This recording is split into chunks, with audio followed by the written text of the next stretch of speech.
you, Charles. Now, Vanessa, let's welcome you back to the program. And last week we were talking about Oracle and the relationship between Oracle and Israel. This week we want to have a look at the UK-Israel Tech Hub. Yes, spending more time down the bunny labyrinth of Israeli or Zionist influence over sectors of British society, pretty much all sectors. Rather than me reading off the screen, let's play the video, which is a promo video of this UK-Israel Tech Hub based in Tel Aviv at the British Embassy. Interesting, this video was put out just before the COVID project kicked off. I'll leave you to draw your own conclusions. So let's play the video.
Truly awful music. I don't know who picked that. But anyway, so one of the services of the UK-Israel Tech Hub is to organize bespoke business delegations. And in 2022, they organized a health tech delegation to Israel. So let's just play a few seconds of their kind of promo video of that event.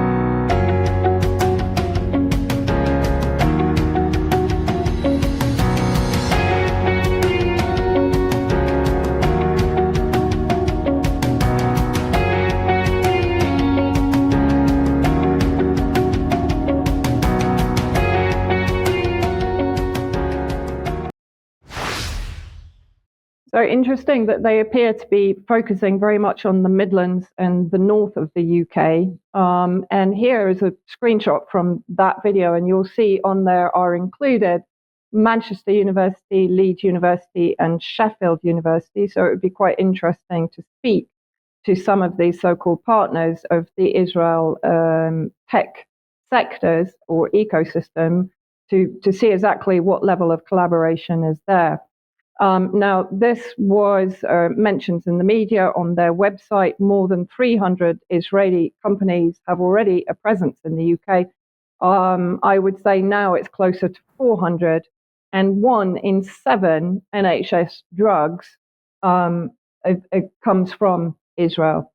Now, then again, on this video, let's look at the partners. So you have there the NHS. Of course, you have AstraZeneca sort of blaringly in the right-hand corner, and a number of other fairly well-known organizations within the British government who works with the UK-Israel Tech Hub.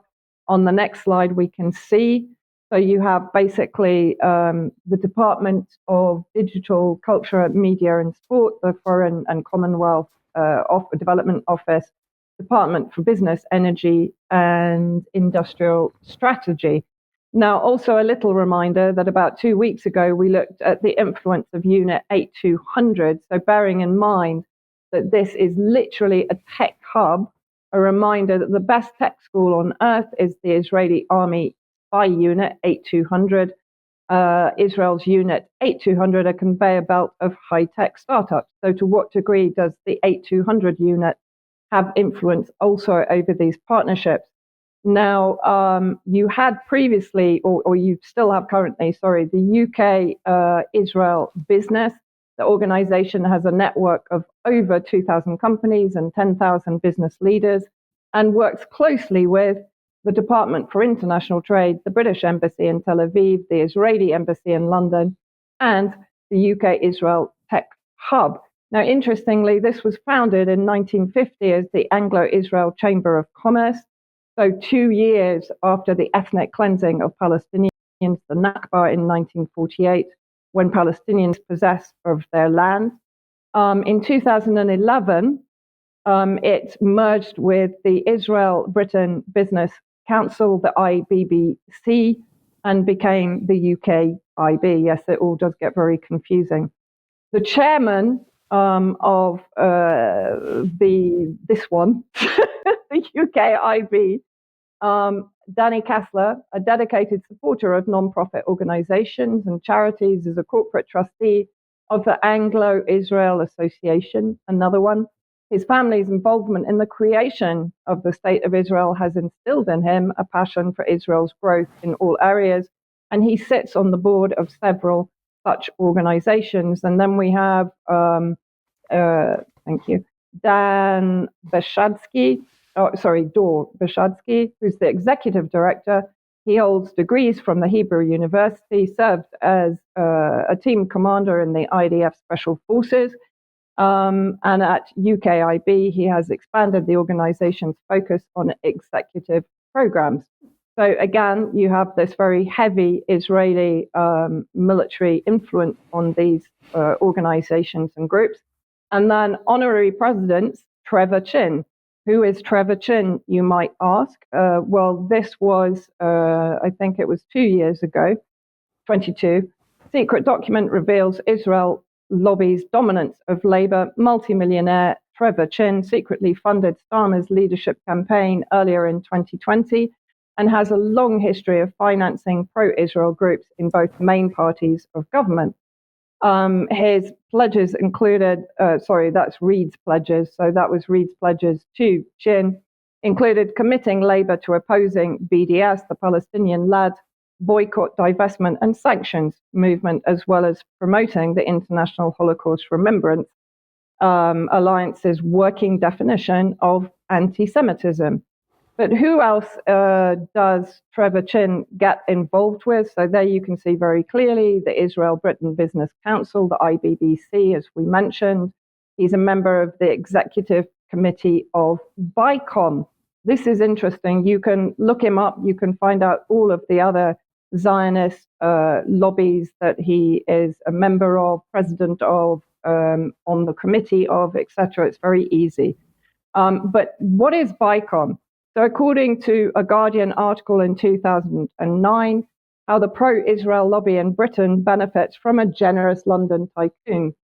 Britain's most active pro-Israeli lobbying organization, which is the British Israel Communications and Research, BCom, which flies journalists to Israel on fact-finding trips, I would read propaganda, and organizes access to senior government figures, has received nearly 1.4 million in 2 years from a billionaire donor whose father made a fortune manufacturing arms in Israel.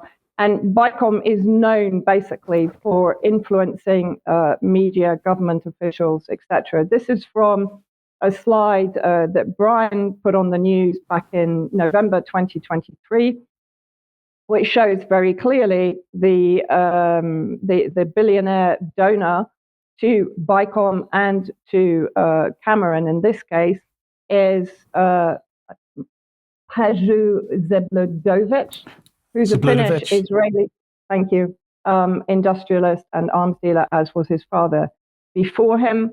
And you can see there 2 million has gone to BCom. BCom is making donations to the Conservative. BCom is also making donations to the Conservative Friends of Israel. And you can see that this is an entire merry-go-round of both money laundering and donations and sponsorship of political opinion, in my opinion. Then let's look at the BCom team. So in the management, director of BCom, Richard Pater, 15 years basically influencing government officials, diplomats, and journalists. He regularly briefs British audiences on Israeli politics and security. Read into that what you will. He regularly appears on the BBC. He's responsible for UK delegations to Israel.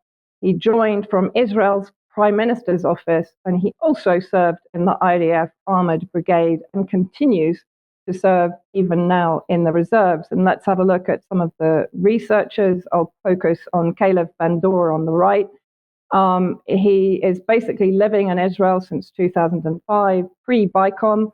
He was he was in the policy planning division of Israel's foreign ministry, and pre-2005, he was in the public affairs department at the Israeli embassy in London. And then moving on, we can see that basically the UK-Israel tech hub is still alive and kicking in January 2024. So in the midst of the war, and this was an interview with Tajel Yanev, the Strategic Partnerships and Critical Tech Lead at the UK-Israel Tech Hub. And basically what she says, with UK elections looming, she doesn't think it will make any difference to the relationship between Israel and particularly the UK-Israel Tech Hub. Whichever party is in power, they will continue to promote, support, and expand the partnership and collaboration with Israel. And I'd just like to leave you with a quote from Franklin D. Roosevelt in 1938, his message to the Congress on curbing monopolies. The first truth is that the liberty of a democracy is not safe if the people tolerate the growth of private power to a point where it becomes stronger than their democratic state itself. That, in its essence, is fascism. Ownership of government by an individual or a group or by any other controlling private power, for discussion. But I think, Mike, one point that I really do want to make is, to what extent does this collaboration freeze out UK startups and UK tech development? So in other words, indigenous tech development, right? And to what degree do those companies and organizations that take part in this collaborative exercise have to align themselves with British foreign policy and Israeli policy in order to get a look in to these partnerships and collaborative exercises and projects? Yes, that's a very good point, a very good question. We'll discuss that a little bit more in extra. And also the other question that needs to be asked, Vanessa, is this a takeover of British tech by Israel, or is this in fact the inevitable payoff for Israel continuing to pursue our foreign policy in the region? Yeah, I mean, that is a good question, and it definitely needs discussion. Okay, well, we'll have a chat about that in extra. So thank you very much for that, Vanessa. Okay, if you like what the UK column does and you'd like to support us, please head over to support.ukcolumn.org. All the options for helping us out are there. And it's only through your financial support that we can continue doing what we do. You could pick something up at the UK column shop. But please do share anything you find on the various platforms, especially on ukcolumn.org and ukcolumnextracts.co.uk. Now, at 1 p.m. yesterday, Brian's interview with Madeleine Hunt went out. She is looking at councils and the title of this was The Twilight of Democracy in UK Councils. So councils and so on, very much a feature of what she was talking about. If you're interested in that area and council policy, then have a look at that interview. Tomorrow, Joy Warren is the guest for an interview, and she is going to be talking about fluoride in our water and the whole principle of mass medication of populations. And finally, then, I just want to mention this. The UKCV family has now established itself as a proper charity. These, of course, are a group of quite a number of vaccine-injured. So they describe themselves as a friendly UK-based community of individuals that unfortunately experienced life-changing adverse reactions after receiving COVID-19 vaccines. So you can find out more about this group at ukcvfamily.org. Please do have a look at that and support them if you possibly can. Many of the people that are involved in that are extremely ill still and don't see any prospect of improvement in their situation. They're certainly not getting any support from the mainstream media or from the UK government, and certainly not from the MHRA or the industry. So they do need support and help to promote their work. They are working very hard in extremely trying circumstances. Okay, let's move on then. And where does this